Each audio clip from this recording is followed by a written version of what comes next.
Hello বন্ধুরা, আসসালামু আলাইকুম। সবাই ভালো আছেন? আলহামদুলিল্লাহ, আমিও ভালো আছি।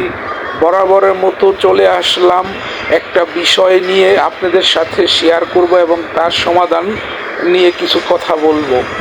বিষয়টা হলো, আমরা অনেকে যারা আছি, আমরা ফেসবুক প্রোফাইলে ঢুকে বা পেজে ঢুকে আমরা টার্ন প্রফেশনাল মোড অন বা অফ করি। আসলে turn off professional mode on বা অফ করলে আমাদের রিচ, এঙ্গেজমেন্ট, ভিউজ সব চলে যায়। আমরা অনেকেই জানি না। আর আমরা যদি এটা ভুল করেও অন বা অফ করি তাহলে আমাদের বিশাল পরিমাণ একটা ক্ষতি হয়ে যায়, যা পূরণ করার মতো নয়। তারপরও আমরা যারা পুনরায় ভুল করার পরে সমাধান খুঁজি, তাদের জন্য এই ভিডিওটা।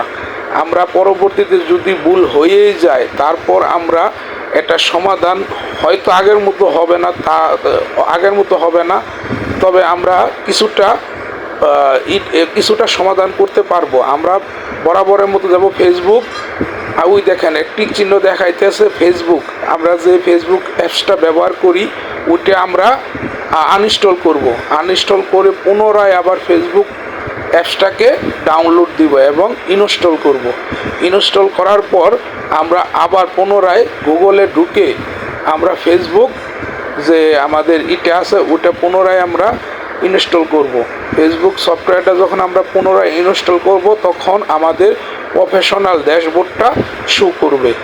এবং কি, যদি আপনার ভাগ্য ভালো থাকে এবং ফেসবুক যদি আপনার দুঃখ কষ্টটা বোঝে, হয়তো বা আপনার রিচ, এঙ্গেজমেন্ট এবং ভিউজ ওইটা ফেরতও দিতে পারে। কিন্তু অনেক সময় এটা হয়, কিন্তু বেশিরভাগ সময় হয় না। তাই আপনাদের বলবো, আপনারা ভুলেও প্রফেশনাল মোডটা অন বা অফ করবেন না।